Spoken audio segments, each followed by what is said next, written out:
आयु के सब लोग ठीक होंगे। तो आज की क्लास में हम लोग देखेंगे जनरल साइंस, देखेंगे 6th स्टैंडर्ड का महाराष्ट्र बोर्ड का चैप्टर 3 रहेगा। चैप्टर 3 का ये लेक्चर 2 है और चैप्टर 3 का नाम बेटा यहाँ पे diversity in living things and there the classification. अगर इसका फर्स्ट लेक्चर आपने नहीं देखा है तो जाके वो वीडियो को देखिएगा मेरे चैनल पे पहली बार विजिट करें बेटा तो लाइक कर लीजिएगा, शेयर कर दीजिएगा, सब्सक्राइब कर दीजिएगा और वीडियो को जितना हो सके व्हाट्सअप, इंस्टाग्राम, फेसबुक जहाँ जहाँ आप लोग फैले वहाँ तक फैला देगा। काका काकी, नाना नानी, चाचा चाची, फ्रेंड्स आपके जितने भी सबको क्या करें, शेयर करें। ठीक है, तो ये थर्ड चैप्टर के जो आपके जनरल साइंस है और जनरल साइंस का 6th स्टैंडर्ड है। फिर से मैं एक बार बता दे रही हूँ और ये सेकेंड लेक्चर है। इसके पहले मैंने लेक्चर 1 डाला और इसके क्वेश्चन आंसर भी प्रोवाइड किया। अगर वो वीडियो नहीं देखे तो आप ज़रूर जाके देख लीजिएगा। आ जाइए यहाँ पे। ठीक, यहाँ पे क्वेश्चन ऑफ फर्स्ट का सेकेंड यहाँ पे हेडिंग देते हैं लेक्चर यहाँ पे कि diversity in classification animal. Diversity means क्या होता है, विभिन्नता होती है। क्लासिफिकेशन मीन्स क्या होता है, वर्गीकरण, यानी कि जंतु में जो जीव जंतु होते हैं उसमें किस तरह की विविधता पाई जाती है और उसका वर्गीकरण है। Different animals have the different animals have develop different shape to the survive in the environment. There are the great variety in the body of the animals. The amoeba that cannot be seen with our eye, the huge elephant, the small snake, the fish that swim in water, a kite that fly high in the sky, butterfly that flit around flowers, a house lizard that crawl on the wall, are all animals. Each has a different characteristic. इस paragraph को अगर देखा जाए बेटा तो बहुत अलग अलग क्या होते हैं, जो जीव होते हैं, जंतु होते हैं, उनकी अलग अलग शेप होती है और अलग अलग इन्वायरमेंट में वो अलग अलग तरीके से सर्वाइव करते हैं। और उसमें ना जो कुछ बड़े वैरायटी के होते हैं जिनकी बॉडी के स्ट्रक्चर भी होते हैं, जैसे कि अमीबा होता है। यानी कि अमीबा को बच्चे हम क्या कर सकते हैं, खुले आँखों से नहीं देख सकते, ठीक है, लेकिन हम देखा जाए तो बड़ी हाथी को देख सकते हैं, छोटे स्नेल को देख सकते हैं। मछली किस में तैरती है, पानी में, ठीक है बेटा। उसके बाद मछली किस में तैरती है, पानी में। Kite that fly high in the sky, और जो काइट होती है, काइट मीन्स क्या होता है आपका, बाज। जो बाज जो जाने बेटा क्या करते हैं, आकाश में सबसे ऊंचे उड़ता है। बटरफ्लाइज जो होती है, तितलियाँ होती हैं, ये फ्लावर के चारों तरफ मंडराते हैं। हाउस लिजर्ड क्या करता है, आपके छिपकली बेटा क्राउल करता है दीवार पे, ठीक है। ये जो सब एनिमल्स है और ये सब एनिमल्स के अलग अलग क्या होते हैं, कैरेक्टरिस्टिक्स होते हैं। उसके बाद नेक्स्ट देखते हैं बेटा यहाँ पे, animal have the body part like the head, neck, torso, or tail and limb for the movement. They have the various organ system which carry on the various function inside the body. In this respect too there is a lot of the diversity in animal.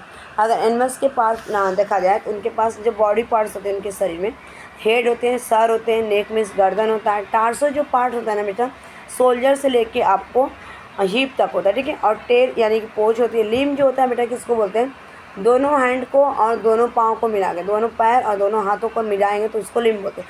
और ये किसके लिए काम करता है बेटा, यानी movement करने के लिए, वॉक करने के लिए होता है, चलने के फिरने के लिए। और उसमें ना बहुत सारे अलग अलग क्या होते हैं, आर्गन सिस्टम होते हैं और ये क्या करते हैं, इनके अलग अलग अंदर के बॉडी को क्या करता है, फंक्शन का। इस तरह से अगर देखा जाए तो बहुत सारे डाइवर्सिटी एनिमल्स मिलते हैं। उसके बाद यहाँ पे ना कुछ दिखाया गया और ये क्या क्या है तो मैं आपको बता दूँ। ये हमारे क्रैब है, ये टाइगर्स है, ये फिश है, उसके नीचे ये बर्ड है आपके। यहाँ पे what are the difference in the body structure of the animal like the snake, lizard, tiger, a fish and the eagle, a hen, crab, house fly and earthworm, crocodile and the grasshopper. इनके जो body के shape है सबके क्या है, कोई छोटा है, कोई बड़ा है, कोई पतला है। स्नेक जो क्राउलिंग करता है, लिजर्ड क्राउलिंग करता है, टाइगर दौड़ता है, फिश कहाँ पे रहता है, वाटर में रहता है, ठीक है। ईगल आपका जो ईगल यानी कि क्या बोलते हैं इसको, गीर बोलते हैं, ठीक है, गीर। और हेन मीन्स मुर्गी, क्रैब मीन्स केकड़ा, हाउस फ्लाई मीन्स आपकी मधुमक्खी, अर्थवर्म मीन्स आपके केचुए, क्रोकोडाइल क्या होता है आपके मगरमच्छ होते, ग्रासहोपर। इन सब के अलग अलग होते हैं। यहाँ पे सारी चीज़ें आपको दिया गया, ठीक। ये हमारे बर्ड्स हैं और ये हमारे बटरफ्लाई है और ये हमारे क्या है, स्नेक, और ये हमारे क्या अर्थवर्म। और ये बेटा देखा जाए तो क्रोकोडाइल है और ये कीड़ा एक होता है, ठीक है। इस कीड़े को मुझे भी नहीं पता है, आप लोग बताइएगा कमेंट करके, ठीक। और ये सारी चीज़ें आपको लिस्ट बनाना है। उसके बाद हम नेक्स्ट चलते हैं यहाँ पे, ठीक है। नेक्स्ट देखते हैं बेटा यहाँ पे एक स्लाइड लेना है माइक्रोस्कोप से और ये माइक्रोस्कोप में एक एक्सपेरिमेंट कराया गया। जैसे अगर मैं बताऊँ तो ये हमारा क्या है, माइक्रोस्कोप है। ये हमारा बेटा क्या है, माइक्रोस्कोप। और ये हमारा क्या है, पैरामीशियन। ठीक है बेटा, और ये पैरामीशियन। ये सारी चीज़ को अगर यहाँ पूछा गया, take a drop of water from the puddle and the place it on the glass slide observe it under the microscope, what do you see. आपको क्या करने के लिए बोला है, आपको एक्सपेरिमेंट करने के लिए। यहाँ पे एक साइंटिस्ट है, आपको दिख रहा है सर्कल लेके, और ये ट्राई करना है। क्या करें कि आप पानी के बूंदे लें एक पैडल से, धान से, ठीक है, या ग्लास के कांच स्लाइड पे, और उसको ऑब्जर्व करें। माइक्रोस्कोप के नीचे लगाना है, उसके ऊपर आपको टीनेचर डाला जाता है, और उसमें क्या देखते हैं, when the drop of the water from the puddle seen, ठीक है, puddle seen under the microscope, innumerable microscope can be the sea moving about in the you will the sea continuously moving the amoeba। ठीक है, अब वो पानी जो हमने लिया ना, उसमें क्या करेगा, अमीबा दिखेगा। ठीक है, अब वो जैसे अमीबा कैसे है कि वो कहाँ से लिया गया था, पानी पडल से, यानी कि धान के, माने कि जहाँ पे कीचड़ विचड़ रहता है वहाँ से। ठीक, और जब ये बहुत सारी इन्यूमरेबल माइक्रोब्स हैं, और ये जो होते हैं ना, माने कि 10⁻⁻10 करके दिखाता है। इतना आपको डिप में नहीं जाना है, फिर भी मैं थोड़ा सा बता दूँ। और ये अमीबा के ऐसे स्ट्रक्चर होते हैं, यानी कि रेगुलर शेप होते हैं, और ये हमको मूविंग करते हुए लगातार दिखाई देगा। ठीक है, और ये इसके बाद देखा जाता है पैरामीशियन, द पैरामीशियन। अब ये किसका बेटा, paramecium is also unicellular animal like the amoeba. जैसे अमीबा भी क्या होता है ना, यूनिसेलुलर। यूनिसेलुलर केवल एक सेल, ओनली वन सेल होते हैं। क्या होते हैं, केवल एक सेल्स होती है अमीबा, पैरामीशियम, यूग्लिना। ठीक है, और ये हमारा paramecium. Horse bear and tortoise are the multicellular animals. और जो हॉर्स होते हैं, घोड़े होते हैं, आपके भालू हो गए, कछुए होते हैं, उनके बहुत सारे सेल्स होते हैं। ठीक है, इस सेल।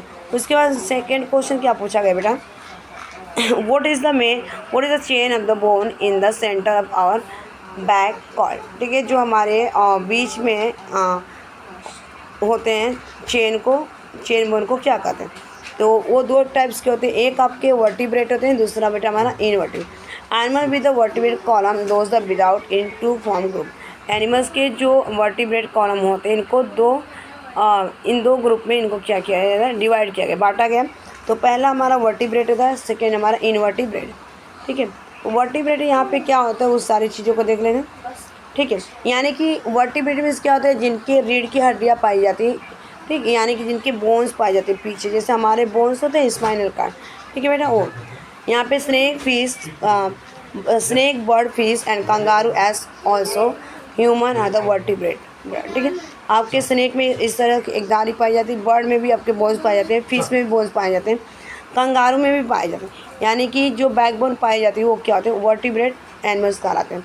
ठीक है, animals such as a snail, cockroach, earthworm do not have the vertebral column and therefore they are the invertebrate animal. और जिनमें क्या होता है, कॉलम नहीं पाए जाते वर्टिब्रल कॉलम, उनको हम क्या कहते हैं, इनवर्टिब्रेट एनिमल्स कहते हैं। जैसे आपके घेगा हो गया, कॉकरोच हो गया, ठीक है, और आपके अर्थवर्म केचुआ हो गया। उसके बाद देखते हैं नेक्स्ट देखते हैं बेटा, यहाँ पे name some animal which lay egg and other which give birth to the their young one. कुछ क्या होते हैं, उनके कुछ जानवर क्या होते हैं, अंडे देते हैं, और कुछ जानवर क्या होते हैं, बच्चे को जन्म देते हैं। ठीक है, इसके को तो उनको क्या बोलते हैं, जो अंडे देते हैं और जो बच्चे देते हैं। आजा देख लेते हैं बेटा, यहाँ पे we have the learn that the producing another living thing like the one self is called the reproduction. ठीक है, और जो क्या करते हैं अपने जैसा, हमने ये सीखा कि जो दूसरे जो लिविंग थिंग्स होते हैं अपने ही जैसे क्या करते हैं, जन्म देते हैं दूसरे को, उनको हम रिप्रोडक्शन कहते हैं। A hens lay egg and the hatch them. और ये जो मुर्गी है बेटा, ये क्या करती है, अंडे देती है, और उस अंडे पे बैठती है, गर्म करती है, हैचिंग करती है। आफ्टर अ फ्यू डे, कुछ दिनों के बाद young cheek hatch out of the egg. और कुछ दिन बाद क्या होता है, अंडे से क्या होता है बेटा, यहाँ पे अंडा है और इसे ब्रेक डाउन होता है, इससे एक क्या निकलता है, चिक्स निकलता है। A cow give birth to a cup.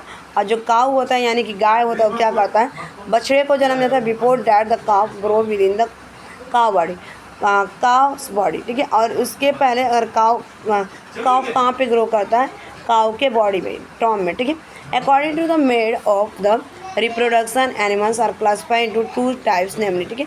यानी कि अगर देखा जाए तो इस मोड में रिप्रोडक्शन में 2 एनिमल्स को क्लासीफाई किया गया है, 2 टाइप्स। पहला हमारा होता है विविपैरस, ओविपैरस और विच लेग एग।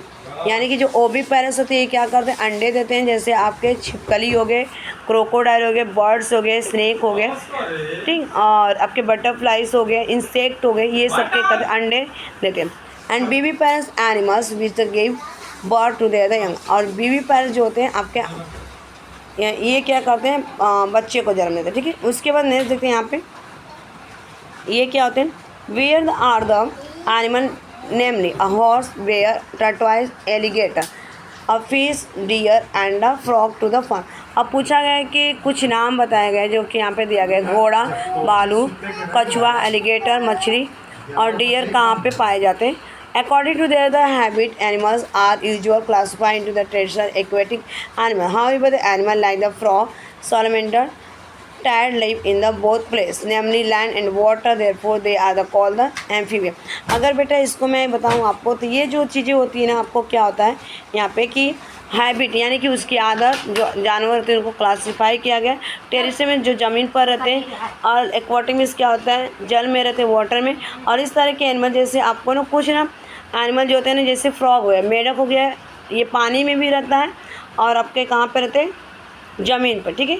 तो उनको क्या बोलते हैं, एक्वाटिक एम्फीबियस एनिमल्स बोलते हैं। क्या बोलते हैं इनको, एम्फीबियस एनिमल्स बोलते हैं, ठीक है। जैसे सालामेंडर, टोड हो गए, मेढक, ठीक है, ये आपके ज़मीन में भी रहते हैं और पानी के अंदर एम्फीबियस बोलते हैं। A kite, eagle, a crow, butterfly, a honey bee, for all fly in their the though they live in the different places. These places are the said to have an aerial mode of the life. अब यहाँ पे देखा जाए बाज, गीत और काऊ, ठीक है, यानी कि क्रो मीन्स क्या होता है, कौवा, बटरफ्लाई, तितलियाँ, मधुमक्खी, ये सब क्या करते हैं, आकाश में उड़ते हैं। और ये जो अलग अलग प्लेस पे रहते हैं इनको हम क्या बोलते हैं, एरियल मोड ऑफ लाइफ करते हैं, यानी कि जो हवा में रहते हैं, ठीक है। और यहाँ पे आपको दिख रहा है क्या क्या है, ये देखो यहाँ पे टैड है, ठीक है, ये ज़मीन पे भी रहेगा, मेढक, फ्रॉग है, और वाटर में, ठीक है, यानी कि लैंड वाटर। और ये भी आपका वाटर में और लैंड में। लेकिन ये दोनों जो बेटा ना, ये आपके केवल कहाँ पे रहेंगे, लैंड में, ये और ये लैंड में, ठीक है। तो इनको हम टेरेस्ट्रियल बोलेंगे। और जो यहाँ पे ये दोनों रहेंगे इनको हम क्या बोलेंगे, देखा जाए इन दोनों को एक्वाटिक यानी कि एम्फीबियंस बोलते हैं। सॉरी, यहाँ पे कुछ याद करने योग्य बेटा, आज मैं बता दूँ। यहाँ पे जो बेटा always remember in the living worlds a lot of the diversity in the seen both the animals plants, ठीक है। Every plant and animals in unique we are should all the make effort to the conserve this diversity in the living world. जितने भी आपके संसार में बहुत सारे diversity पाई जाती है, हम देखते हैं बेटा जो एनिमल और प्लांट दोनों क्या होते हैं, ये रहते हैं। और एनिमल और प्लांट क्या होते हैं, एक यूनिक होते हैं उसमें से, और सभी क्या होते हैं, एक दूसरे को मैंने बहुत एफर्ट लगाना पड़ता है डाइवर्सिटी में, यानी कंजर्व करना उस संरक्षण को। What we have learned, ठीक है, हमने क्या सीखा। The plant are the classify on the basis of their the height, ठीक है, and shape of the stem period of the life cycle and habit, ठीक है। अगर यहाँ पे देखा जाए तो प्लांट कहते हैं क्लासीफाई किया गया उनके हाइट पे, उनके शेप पे, उनके स्टेम पे और उनके लाइफ साइकिल हैबिटेट पे, ठीक है। नेक्स्ट यहाँ पॉइंट दिया गया है बेटा, animal are the classify on the basis of the cell structure. और क्लासीफाई किया गया था उनके सेल स्ट्रक्चर पर, vertebrate column, method and reproduction habit, ठीक है। तो आज के लिए इतना ही। Thanks for watching this video. Bye, take care, have a nice day, keep learning, keep smiling, keep watching, keep studying. Channel पर पहली बार विजिट किए होंगे बेटा तो लाइक करिएगा, शेयर करिएगा, सब्सक्राइब करिएगा।